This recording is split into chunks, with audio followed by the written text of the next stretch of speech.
Alright, so magbabalik na naman tayo. And for today's video, I wanted to talk about why a lot of beginners really cling on to learning vibrato before trying to understand the most important skills bago mag-vibrato. Okay, so napansin ko, I was scrolling around and I watched a lot of beginners, no, medyo intermediate players na rin, and some beginners who are playing. And one of the things na napansin ko is they lack the tone or quality na hinahanap nila. And I think that's one of the reasons why they cling to learning vibrato to cover up their bowing.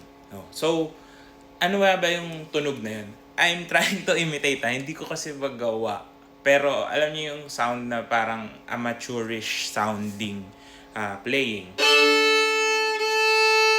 Yung malakas siya pero parang kulang sa depth. Wala masyadong laman pero malakas yung volume. So yun, ang pinaka best word to describe it is nagtutunog lata, 'di ba? Most of the time nangyayari to because of our unrelaxed hand position, and we're forcing the sound to come out. Kasi in reality dapat hindi mo pupwersahin yung tunog. Kailangan lumabas siya naturally. And that is actually hard to do, no? Kaya yung iba, instead of hanapin nila, kasi matagal talaga, mahirap talaga siya hanapin, yung sound na yon, is they add the vibrato to cover it up. For example, di ba ganito nga.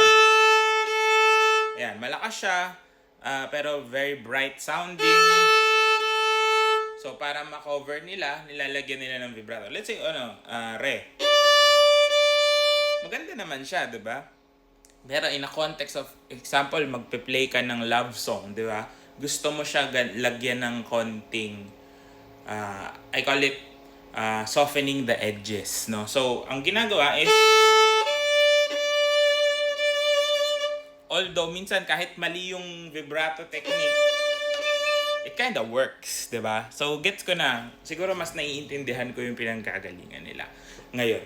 But, in reality, yun nga, pag mali yung ginagawa mo, nakasanayan mo yun, meron din yan mga drawbacks or may mga possible problems along the way kapag nakuha mo na yung magandang tunog. Now, ang tawag namin, no, sa studio namin, and even my teachers in college, is taming your strings. Okay? So, yun yung term na ginagamit ng prof ko before.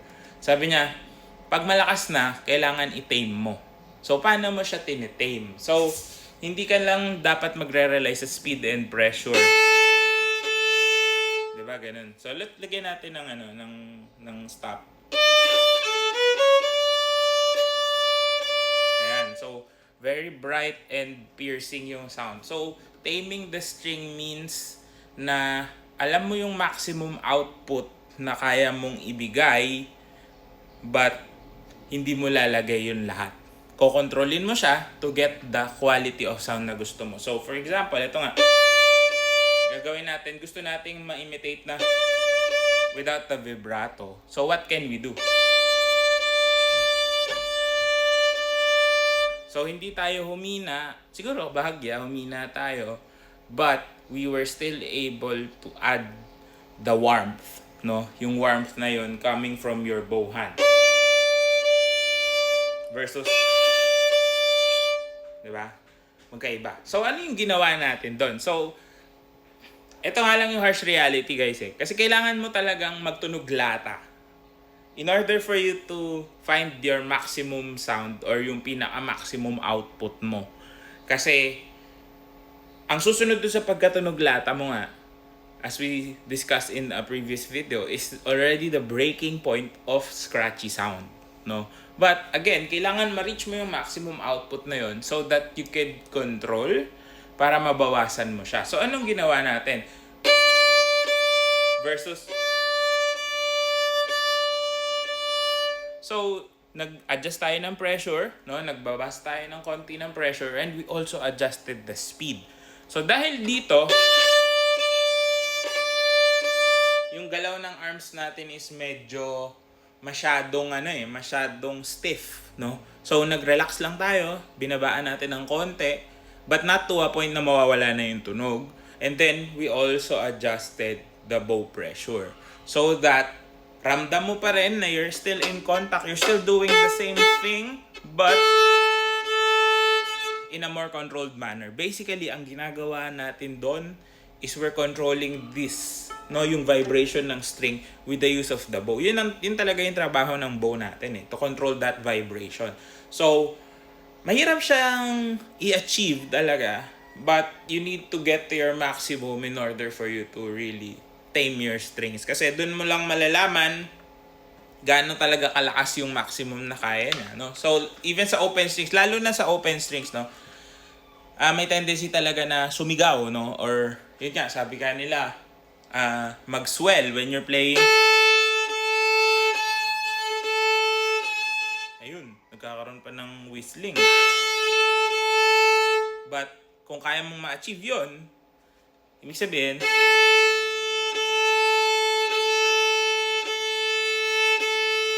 even at louder sound, kaya mo ring i-achieve yung magandang sound. So, ang suggestion ko for beginners is wag niyong shortcutin sa vibrato.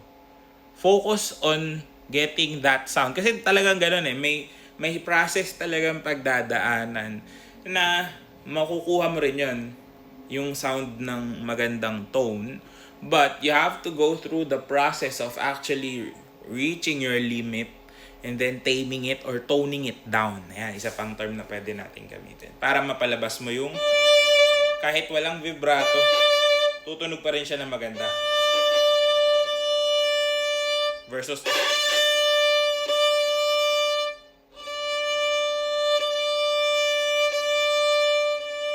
tapos, pag nilagyan mo pa yan ng vibrato,